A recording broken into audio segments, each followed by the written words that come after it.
बीते दिनों से कई मामले ऑनलाइन ठगी के संबंध में प्रकाश में आ रहे हैं, जहां नागरिकों को प्रलोभन देकर उन्हें ठगा जा रहा है। इसी प्रकार की ठगी को लेकर आज एक पत्र परिषद ली गई। तो आइए सुनते हैं इस पत्र परिषद में ठगी को लेकर पत्रकारों से क्या कहा गया।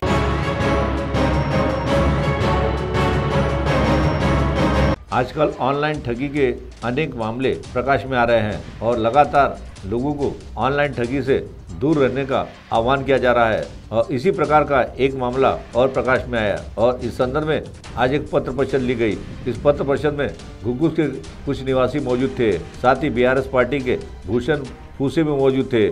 तो सुनिए इस पत्र परिषद में घुघुस की एक युवती ने क्या कहा स्वयं उन्हीं जुबानी। नमस्कार, माझं नाव शुभांगी गुप्चन चिवणे आहे। मी राहणार घुघुस इथली आहे।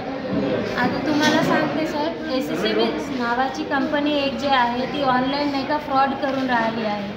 ती नाही का लोकांचे भक्कम पैसे घेतात, म्हणजे इंटरेस्टचा नाही का लालच दाखवतात आणि त्यांच्याकडून पैसे घेतात, पण नाही का अमाउंट पण दाखवतात पण विड्रॉ करू देत नाही, म्हणजे इन रिटर्न तुमचे काहीच मिळणार नाही। तर माझी अशी विनंती आहे की असली कुठलीही वेबसाईट तुमच्यापर्यंत अगर पोहोचली असेल तर कृपया आपण नोंद त्यात करू नका। कारण नाही का माझे तर 5.5 लाख रुपये गेले आहेत, पण माझ्यासोबत चंद्रपूर जिल्ह्यातील एकूण 450 लोकांचे पैसे पण गेलेले आहे। तर कृपया करून SCB नावाच्या कुठल्याही अगर लिंक येत असेल तुम्हाला तर तुम्ही त्यात नोंद करू नका, आपल्या पैशांची गुंतवणूक करू नका। साथ ही इस पत्र परिषद में मौजूद बीआरएस पार्टी के भूषण फूसे ने पत्रकार परिषद के माध्यम से नागरिकों से आह्वान करते हुए क्या कहा, आप स्वयं सुने उन्हीं जुबानी।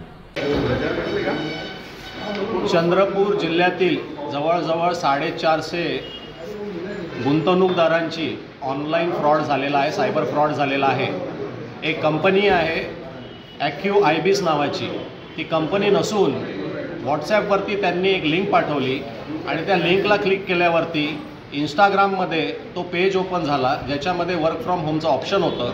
त्यामध्ये ऑनलाईन रूम रेंटिंग हा कॉन्सेप्ट त्यांनी गुंतवणूकदारांना दाखवला, ज्यामध्ये गुंतवणूकदारांना एक ठराविक रक्कम इन्व्हेस्ट करायची होती आणि त्याच्या मोबदल्यामध्ये त्यांना महिन्याचे 5% गॅरंटेड, कोणाला 3 दिवसात 20% गॅरंटेड, या प्रकारचे त्यांनी फ्रॉड करून 450 गुंतवणूकदारांचे जवळपास 1 करोड रुपये लुटलेले आहेत। आणि तो ॲप अजूनही सुरू आहे, त्यामुळे जनतेला आव्हान आहे की असल्या फेक ॲप्समध्ये पैसे लावू नये। आणि त्यामध्ये असंही आहे की हे जे नंबर्स आहेत ज्यावरून व्हॉट्सॲपवर चॅटिंग होत होती, हे सर्व नंबर्स बंद झालेले आहे आणि हे पैसे पण गुंतवणूकदारांना जे देतात त्यांचा विश्वास संपादन करायसाठी ते पण मल्टिपल लोकेशन आणि मल्टिपल बँक अकाउंट्समधून ते पैसे आलेले आहेत। आमची केंद्र शासनाला विनंती आहे की कृपा करून आपली यंत्रणा अशी मजबूत करा की लोकांसोबत ऑनलाईन सायबर फ्रॉड्स नाही झाले पाहिजे। धन्यवाद। CTV के लिए वैभव यारकर की रिपोर्ट।